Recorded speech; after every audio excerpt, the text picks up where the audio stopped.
اعوذ باللہ من الشیطان الرجیم بسم اللہ الرحمن الرحیم۔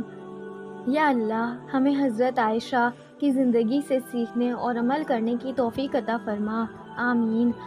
آج ہم بات کریں گے ام المومنین حضرت عائشہ کے بارے میں، جو اسلامی ہسٹری کی سب سے زیادہ علم والی عورتوں میں سے ایک تھی۔ حضرت عائشہ آپ حضور صلی اللہ علیہ وآلہ وسلم کی جوزہ تھی، یعنی بیوی، اور بیحد قریبی ساتھی۔ ان کا علمی مقام اور کردار قابل تعریف تھا۔ حضرت عائشہ کو ام المومنین یعنی مسلمانوں کی ماں کہتے ہیں، کیونکہ وہ نبی کریم آپ حضور صلی اللہ علیہ وآلہ وسلم کی بیوی تھی۔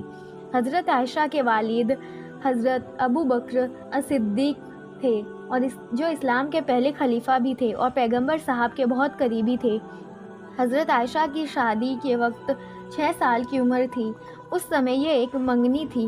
شادی کے بعد وہ لگ بھگ 9 سال کی عمر میں اپنے شوہر کے ساتھ رہنے آئی۔ حضرت عائشہ کو اسلام کی سب سے زیادہ علم رکھنے والی عورتوں میں سے مانا جاتا ہے۔ وہ نہ صرف قرآن اور حدیث کی ماہر تھی، بلکہ فقہ یعنی اسلامی قانون میں بھی ان کی اہم کردار رہا۔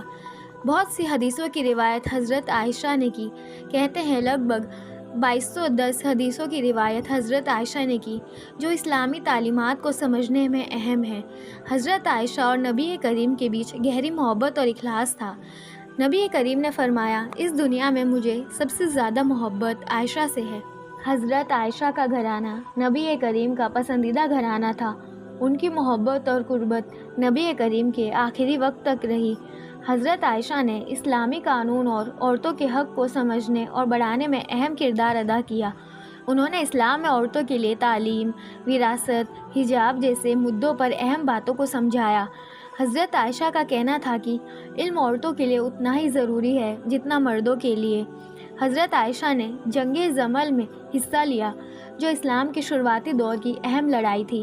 انہوں نے جنگ کے دوران اپنی قیادت اور ہمت دکھائی۔ حالانکہ یہ ان کے اور دوسرے مسلمانوں کے بیچ غلط فہمیوں کی وجہ سے ہوئی تھی، بعد میں انہوں نے اس پر افسوس کیا اور امن کی کوششوں میں جٹ گئی۔ حضرت عائشہ کا علمی مرتبہ اتنا بلند تھا کہ صحابہ کرام بھی ان کے پاس مسائل پوچھنے آتے۔ وہ نبی کریم کی زندگی کے ہر پہلو سے واقف تھی اور انہوں نے ان مسائل کو مسلمانوں تک پہنچایا۔ ان کی طلب علم اسلامی ہسٹری میں مثال بن گئی۔ وہ اپنے سوالوں سے ہمیشہ حق اور سچائی کی تلاش میں رہتی۔ حضرت عائشہ کا اخلاق اور اخلاص بہت پاک تھا۔ ان کی ایمانداری اور دینداری نے انہیں امت کے لیے ایک رول ماڈل بنا دیا۔ ان کی زندگی سے ہمیں سچائی، توکل اور علم کی اہمیت سیکھنے کو ملتی ہے۔ حضرت محمد کی وفات حضرت عائشہ کے گھر میں ہوئی۔ نبی کریم کا آخری وقت ان کی گود میں گزرا۔ اس کے بعد انہوں نے صبر اور استقامت کا بہترین نمونہ پیش کیا اور اسلامی علم کو بڑھانے کا سلسلہ جاری رکھا۔ حضرت عائشہ کی زندگی سے ہمیں علم کی طلب، صبر، عورتوں کے حق کی حفاظت اور اسلامک تعلیمات پر عمل کرنے کی سیکھ ملتی ہے۔ یا اللہ ہمیں ام المومنین حضرت عائشہ کی طرح علم اور عمل کرنے کی توفیق عطا فرما، آمین۔